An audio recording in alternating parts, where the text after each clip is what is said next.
Hey guys, welcome back to the channel. Today we are actually going to analyze one of my subscribers' game. So I have this subscriber and I was going through his games and I found this one particular game that just caught my eye. And when I saw the game, oh boy, it was a whole roller coaster. And you'll see that actually. So, without wasting any time, let's go right into the game and let's see what happens here. So, our subscriber is actually playing with the black pieces. So, let me just change this. And now, we are all ready to go. E4 by our opponent. E4 is played by our opponent, and D5 is the move that is played by our subscriber. So, our subscriber is actually a 400 elo, and our opponent is also close to that. So, it's going to be a crazy game, you already know by the rating. And now comes the move D3. So, this is a perfect example to tell someone is a low rated player because it's already out of the theory of the Scandinavian opening, and it is just not good because now comes the move d takes c4, d takes c4, and now comes the move queen takes and king takes queen. So the queens are off the board, and now you'll probably think that wow, the queens are traded. How could any game go wrong if there is no queens and if there is no queen blundered 5 times? Well, queen is not the only piece, there are more, and you will see every single one of those going are going to be blundered. So now comes the move bishop g4 check. This is a classic move that a 400 would play. It's not a bad move, but it's just the move like me sees check, me plays check, me happy. That's it. That's the only reason to play this move. Now f3 kicking the bishop, and now the bishop comes back to e6 and says that sorry, but the f8 bishop, the dark squared bishop, is not coming out. You are locked into a jail and you have to fianchetto yourself. And now comes the move knight c3 developing, and now comes the move knight c6, and the queen side is almost developed. Now what I would prefer in this type of position would be to long castle with a check and then probably develop my knight, fianchetto my dark squared bishop. And here comes the move bishop b5 from our opponent. And yeah, our opponent basically says I'm going to pin your knight, and probably in the near future I'll take it and double your pawns. Well, here comes the move rook d8 check. So as I said, long castles would have been my idea, and long castles was the best move in this position. And now rook d8 is also a good move, just checking the king. Bishop d2 blocking the check, and now comes the move knight f6, developing the knight. And here comes the move e5, which is apparently a big mistake. Why is it a mistake? The best move would have been knight to d7. And what it does is basically nothing, but I don't know why it is just winning. Well, the best option for black, as the 400 elo sees, is knight h5. And this game, knight h5 is played, and now our opponent actually goes all aggressive and goes g4. Some 400 rated players would actually think that the knight is trapped, because what they think is the knight can't go to f4 because the bishop takes, the knight can't go to f6 because of course the pawn takes. Well, actually you can go knight f4 without any problem because you can't take with the bishop as the bishop is pinned to the king. So first you have to move the king, and by that time we can just bring our knight back. So this is what the idea was in this position, but our 400 elo does not see that. Yeah, our subscriber completely blunders the knight. Uh, what our subscriber thought in this position is, you take my knight, I take your bishop. It's danger levels basically. Well, now there is an intermezzo in this position. Intermezzo is basically an in-between move, and the in-between move here is bishop takes knight with a check. What's more important is that this move comes with a check, and now you are forced to take the bishop with the pawn, and now he can just grab. No, he cannot just grab the knight. He'll go g5. It might be a mouse click or it's just a 400 elo brain. I don't really know, but let's hope it's a mouse click. And g5, and suddenly our subscriber is again back in the game. It was plus 3.89 in this position, and now it's minus 1.64 for the black pieces.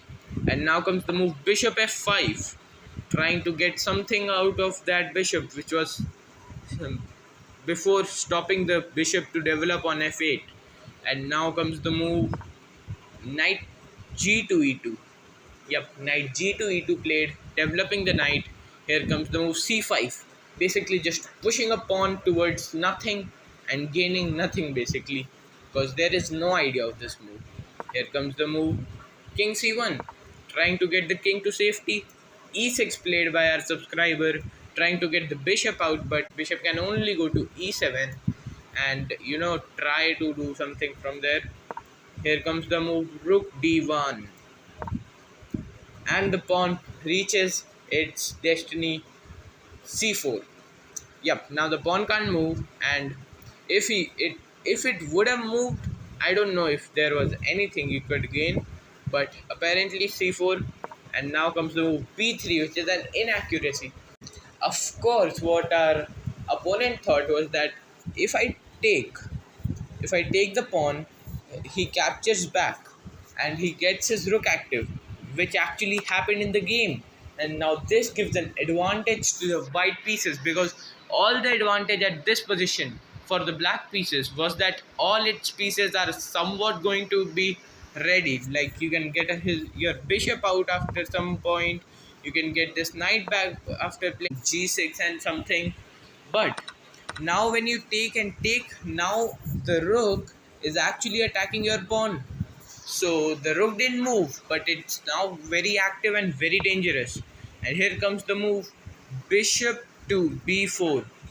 And this move is an inaccuracy, because now black just completely gives up a pawn, and our subscriber now is apparently losing, because it's a plus 2.25 advantage for the white pieces. And yeah, we don't know what the result is going to be, but this might be a spoiler, because now comes the move bishop takes c3, and now knight takes c3, just straightforward recapture. So in this position now, I would love to castle, but I don't know if our subscriber does not know how to castle, or he just does not want to castle, because yeah, any normal human would have castled by now, or would have castled now. And what our subscriber plays is f6. Now that is a very precise move. f6, just the best move in the position. And now we want to trade pawns. Here comes the move king to b2, not taking the pawn but getting our king to safety. And now comes the move f takes g5. We take the pawn because he didn't want to take, now we'll take.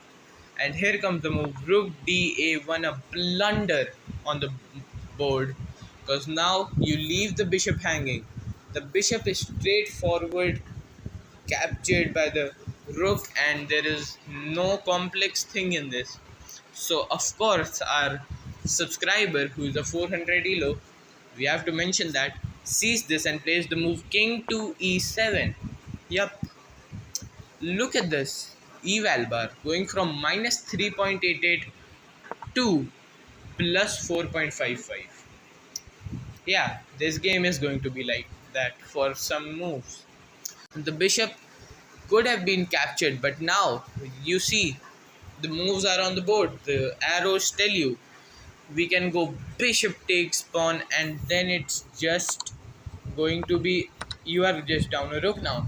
So after seeing this, white actually goes that, oh, I see my bishop was hanging the last move, so I'll play f4 and forget about my bishop anyways. You didn't capture it on the last move, you you won't capture it on this move too. I trust you. And of course, our friend, our subscriber does not break the trust and plays g takes f4, giving up the bishop again. Now, a normal person in this position would have finally realized that the bishop is straight off hanging and would have played a normal move. But this is a game of 400 elos, so here comes the move knight to b5, blundering the bishop again. This arrow, you have probably seen this arrow for the 6th or 7th time, I don't know, I don't care. But the bishop is still hanging. So finally, after so many moves, our subscriber realizes the bishop is hanging and goes king to f7. What a great move! The idea is absolutely nothing but not to capture the free bishop. So finally, after all this shenanigans, we realize that the bishop is hanging.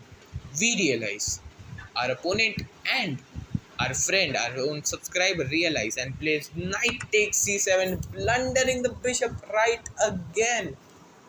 You want to see the eval bar of this? Like, it's going up down up down up down. It just wants to quit. It just wants to quit. We don't need an analysis of this game anymore.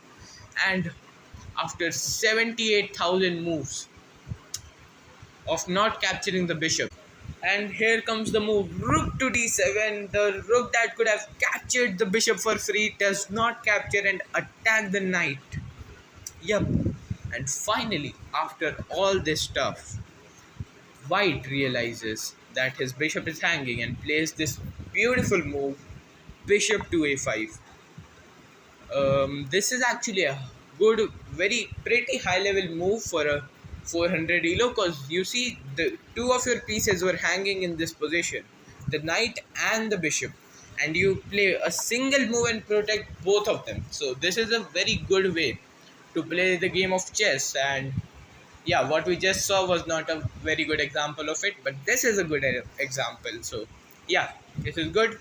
Here comes the move f3, which is apparently a mistake, and now white is suddenly in a drawish position. And here comes the move bishop to e1, just giving the knight away for free. No idea whatsoever. You, I mean, how could you not realize? You went bishop a5 on like two moves earlier for the same very reason, to protect the knight. And now, after this move, you just completely hang the knight without any hesitation. Anyways, rook takes c7, the first great move of this game. Probably would have been the last great move of this game, but there are more. Spoiler. Well, rook takes c7, taking the free knight. And our subscriber is back into the game. Here comes the move bishop f2, giving up the bishop also, actually, because after taking the pawn, it's going to be a 4 that is going to lead to a straight up losing a knight and now losing a bishop. Here comes the move rook takes c2. Suddenly the stockfish of the mind of our subscriber wakes up, and now it's finding all the best moves. Here comes the move king a3, and now the destiny has been chosen. Black is going to win this game without any hesitation, getting a passed pawn, getting to promote the passed pawn, and yeah, this is like game over for white. White is trying to tactically win a rook because of checks, but rook takes h2. Not the best option, but it's given a mistake, but there is nothing too wrong in this position. Like, yeah, it's -4 still. Here comes the move rook a7 check. Now you'll win up. You'll eventually win something. And here comes the move rook to c1. Rook c1, threatening a mate. Will there be a ladder mate on the board? I am honestly very scared. Let's see what happens. Well, the move played in this position is king to d8. And the position came to a drawn position, because now comes the move rook e8 check, a great move. Actually, this is a great move according to the stockfish. King to d7. Well, yeah, our friend didn't find it. And here comes the move. Rook takes h8, a mistake, because now there are so many ways to win. And black is suddenly, because that rook didn't matter too much, because we still have compensation for that rook and we still have a pawn. So black plays the most normal move that would just help them to win. He plays f2, which is again a blunder, because it blunders the mate in will this idea be found? Will it be played? Let's see. Rook d1 check. And after all of this shenanigans, suddenly black is again back into the game, going for a victory. Here comes the move, king to e7, another great move. Black is on a stockfish arc right now, even though it has blundered 50 quadrillion times. And now comes the move, rook h d8. And in this position, in such a winning position, like, you could do a lot of things in this position, but black decides to go bishop h3, trying to get a queen on the board.